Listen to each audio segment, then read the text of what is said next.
Bugungi kunda tabiiy resurslardan, xususan elektr energiyasi va tabiiy gazdan oqilona hamda samarali foydalanish dolzarb masalaga aylanib bormoqda. Sirdaryo viloyatida bu borada bir qator amaliy ishlar olib borilmoqda. Ijtimoiy soha obyektlarini kuz-qish mavsumiga puxta tayyorlash, energiya samaradorligini oshirish va resurslardan tejamkorlik bilan foydalanishni yo'lga qo'yish maqsadida keng ko'lamli nazorat ishlari davom etmoqda. O'zbekiston Respublikasi Vazirlar Mahkamasining 2024-yil 19-oktyabrdagi 690-sonli qarori bilan yoqilg'i energetika resurslari iste'molchilarini majburiy energiya auditdan o'tkazish tartibi to'g'risida nizom tasdiqlangan bo'lib, 2024-yil 30-dekabrda energiya samaradorligi va qayta tiklanuvchi energiya manbalarini rivojlantirish masalalari bo'yicha Respublika komissiyasi tomonidan yoqilg'i energetika resurslarining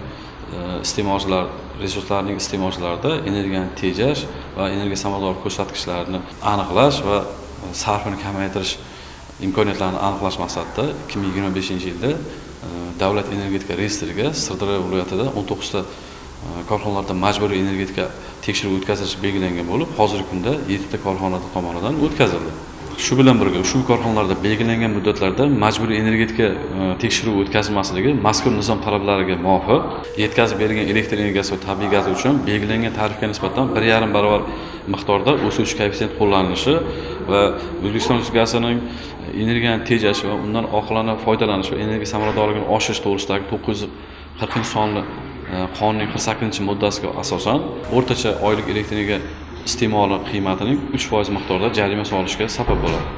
O'zenergo inspeksiyasi Sirdaryo hududiy boshqarmasi tomonidan hududlarda kuz-qish mavsumiga tayyorgarlik jarayonlari izchil o'rganilib, zarur chora-tadbirlar amalga oshirilmoqda. Ma'lumki, so'nggi yillarda aholining ko'p qavatli uy-joylarga bo'lgan talabi tobora ortib borishi bu tabiiy ravishda elektr energiyasiga bo'lgan ehtiyojini oshiradi. Shu sabab iste'molchilarga to'g'ri va sifatli taqsimlangan energiya yetkazib berish, tarmoqlardagi yo'qotishlarni kamaytirish muhim vazifa hisoblanadi. Shu maqsadda O'zenergo inspeksiyasi mutaxassislari tomonidan joylarda o'rganish ishlari olib borilib, qurilish jarayonlari, yangi elektr tarmoqlari va podstansiyalar holati nazorat qilinmoqda. Sirdaryo viloyatining turli hududlarida yangi zamonaviy elektr podstansiyalarining barpo etilishi esa iste'molchilar uchun qulay sharoitlar yaratish yo'lidagi muhim qadamdir. Yangi o'rnatilgan uskunalar, energiya uzatish moslamalari va transformatorlar kuz-qish mavsumida barqaror energiya ta'minotini ta'minlashga xizmat qiladi.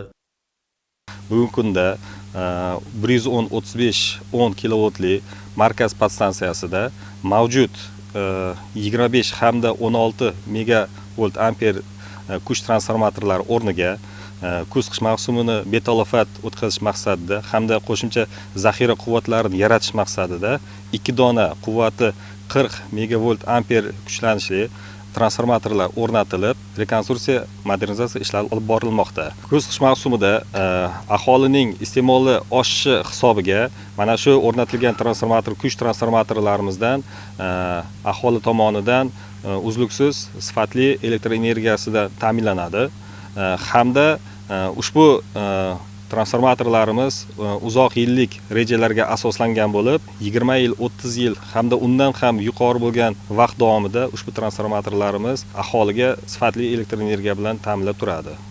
O'zenergo inspeksiyasi Sirdaryo viloyat hududiy boshqarmasi xodimlari tomonidan bu kabi obyektlardagi ishlar doimiy nazoratga olingan bo'lib, Yangiyer shahridagi elektr tarmoqlari binosida ham navbatdagi nazorat jarayonlari amalga oshirildi. Ishchi guruh joylardagi muammoli holatlarni o'rganish bo'yicha tarmoqlarda kuz-qish mavsumida yuzaga kelishi mumkin bo'lgan uzilishlarni oldini olish yuzasidan tegishli tavsiyalar bilan rejaga muvofiq ish rejalarida bor bo'lgan obyektlarni ta'mirlash maqsadida har bir ishchi xodimga zarur ko'rsatmalar berildi. Zaxira omborlarida mavjud texnik jihozlar, ehtiyot qismlar, elektr ta'minotini tiklash uchun zarur bo'lgan vositalar holati ko'zdan kechirildi. Noqulay ob-havo sharoitida kutilmagan holatlarning oldini olish maqsadida tezkor guruhlar faoliyat yuritmoqda. Mutaxassislar tomonidan texnik kamchiliklar aniqlansa, ularni bartaraf etish bo'yicha zudlik bilan chora ko'rilishi ko'zda tutilgan. Bugungi kunda bizning hududimizda 2025 va 26-yil qish-kuz mavsumiga tayyorgarlik maqsadida to'liq ishlar amalga oshirilmoqda. Ya'ni hozirgi kunda tayyorgarlik qilish maqsadida 30,2 km uzunlikdagi tarmoqlarni va 22 dona yangi bu yilga rejaga kiritilgan to'liq transformatorlarni ta'mirdan o'tib chiqardik. Undan tashqari 30 dona transformator punktlari joriy ta'mirlashni rejalashtirgan edi. Shundan to'liq hammasi ta'mirlanib, barcha mahallalarda hozirgi kunda mukammal ta'mirlash ishlari yakuniga yetkazildi. Undan tashqari joylarda o'rganilgan kamchiliklar yuzasidan, ya'ni ajratilgan 8 ta montorimiz, 3 ta texnikamiz va 3 ta ustamiz joyiga borib, zudlik bilan bartaraf etib, barcha ishlarni o'z vaqtida bajarib kelmoqdalar. Kuz-qish mavsumida barqaror ta'minotni ta'minlashda tabiiy gaz tarmoqlari ham alohida ahamiyat kasb etadi. O'zenergo inspeksiya Sirdaryo hududiy boshqarmasi tomonidan gaz taqsimlash qurilmalari, gaz quvurlari va zaxira omborlarining texnik holati ham muntazam ravishda nazoratdan o'tkazib kelinmoqda. Joylarda kuz-qish mavsumiga tayyorgarlik ishlari olib borilmoqda. Gaz tizimlaridagi har bir uskuna xavfsiz ishlashi uchun mutaxassislar tomonidan doimiy nazorat ishlari olib borilishi, bu albatta ish jarayonlarini mavsum davomida sifatli bo'lishini ta'minlaydi.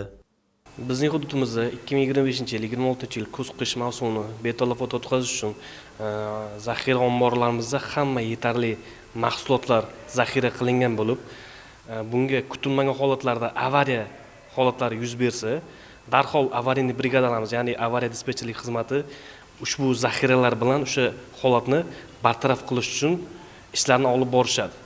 O'zenergo inspeksiya Sirdaryo viloyati hududiy boshqarmasi tomonidan joriy 2025-yil davomida Hudud gaz Sirdaryo gaz ta'minoti filialiga qarashli 12 ta tuman va shaharlardagi 120 ga yaqin gaz taqsimlash qurilmalari hamda 15 kilometrdan ortiq gaz quvurlari nazoratdan o'tkazilgan bo'lib, ushbu nazorat davomida aniqlangan kamchiliklar, texnik kamchiliklar yuzasidan bajarilishi majburiy ko'rsatmalar berilgan hamda ushbu bajarilishi majburiy bo'lgan ko'rsatmalar bajarilishi nazoratga olingan. O'zenergo inspeksiya Sirdaryo viloyati hududiy boshqarmasi tomonidan olib borilayotgan ushbu nazorat ishlaridan asosiy ko'zlangan maqsad o'sha kuz-qish mavsumida 2025-yildagi kuz-qish mavsumida aholi xonadonlari, ijtimoiy soha obyektlari, iste'molchilarni uzluksiz bir maromida tabiiy gaz bilan ta'minlash ko'zlangan.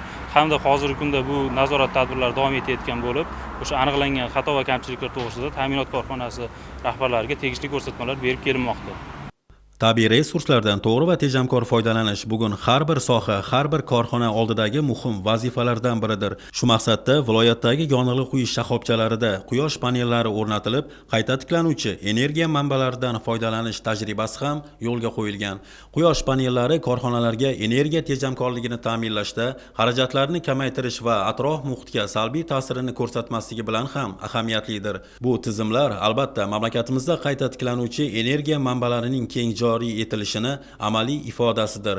Quyosh panellari orqali olingan energiya nafaqat iqtisodiy samaradorlikni oshiradi, balki tabiiy resurslarni tejashga, energiya mustaqilligini ta'minlashga xizmat qiladi. O'zenergo inspeksiya tomonidan 10 kilovatlik quyosh panellari o'rnatish bizga tavsiya etildi. Bularni o'rnatib, 1 oy, 2 oy muqaddam ishlatib ko'rdik. Juda qulayliklari, afzalliklari bizga juda yaxshi bo'lganligi sababli yana 20 kilovat oshiqcha quyosh panelini o'rnatishga qaror qildik va o'rnatdik. Bu quyosh panellaridan yana ko'paytirish niyatimiz bor. Bunga bir hech qanday e'tibor, vaqt ajratib buni ustida turib ishlash kerak emas ekan. Orada shu tabiat nimasi bilan chang bo'lib, kir bo'lsa agar artib tozalab turilsa, o'zini ishini chiroyli qilib bajarib beradigan qurilma ekan. Yana bir e'tiborga molik yangilik bu Yugaz tizimining joriy etilishidir. Mazkur tizim yoqilg'i quyish shoxobchalarida avtomobillarga yoqilg'i quyish jarayonini shaffoflashtirish, hisob-kitob aniqligini ta'minlash va iste'molchilar uchun qulaylik yaratish imkonini bermoqda. Bu tizim yordamida yoqilg'ining sarfi aniq nazorat qilinadi. O'zenergo inspeksiya Sirdaryo viloyati hududiy boshqarmasi tomonidan hozirgi kunda Sirdaryo viloyatidagi mavjud avtomobillarga gaz to'ldirish kompressor shoxobchalarida Vazirlar Mahkamasi 387-sonli qaroriga asosan Yugaz tizimi ishga tushirilishi ta'minlanmoqda. Yugaz tizimini ishga tushirilishidan asosiy ko'zlangan maqsad bu qo'lda hisob-kitob qilish zaruriyatini kamaytiradi, noqonuniy holatlarni oldini oladi, iste'molchilar uchun xavfsizlik darajasini oshiradi, qolaversa jarayon shaffofligini ta'minlaydi. Hamda avtomashina gaz quyish shoxobchasiga kirgan vaqtda uning texnik ko'rikdan o'tganligi avtomatik tarzda tekshiriladi. Agar texnik ko'rigi muddati tugagan bo'lsa, tizim operatoriga xabar beradi. Shuningdek, agar yoqilg'i turi mos kelmasa yoki gaz ballon ro'yxatdan o'tkazilmagan bo'lsa, tizim bu haqda operatorni shu joyning o'zida ogohlantiradi, AGTKshi va haydovchi va yo'lovchilar xavfsizligini ta'minlaydi. O'z Energoinspeksiya Sirdaryo hududiy boshqarmasi tomonidan tabiiy resurslardan tejamkorlik bilan foydalanish, energiya samaradorligini oshirish hamda kuz-qish mavsumiga tayyorgarlik bo'yicha olib borilayotgan ishlar izchil davom etmoqda. Bu chora-tadbirlar aholining farovonligi, ijtimoiy barqarorlik va mamlakat energiya xavfsizligini ta'minlashga qaratilgan. So'nggi yillarda respublikamiz hukumati tomonidan energetika sohasiga oid bir qator qaror farmonlar tasdiqlandi.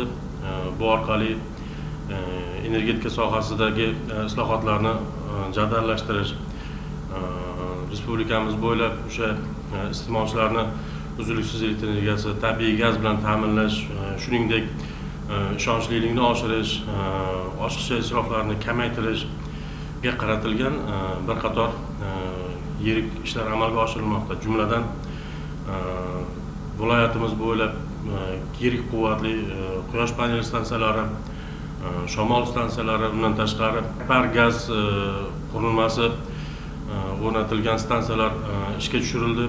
Bu orqali investitsion muhitni yaxshilash, shuningdek mahalliy ishlab chiqaruvchilarda elektr energiyasiga bo'lgan hamda tabiiy gazga bo'lgan ishonchlilikni, ishlab chiqarish jarayonlaridagi uzilishlarni oldi olinishiga erishilyapti.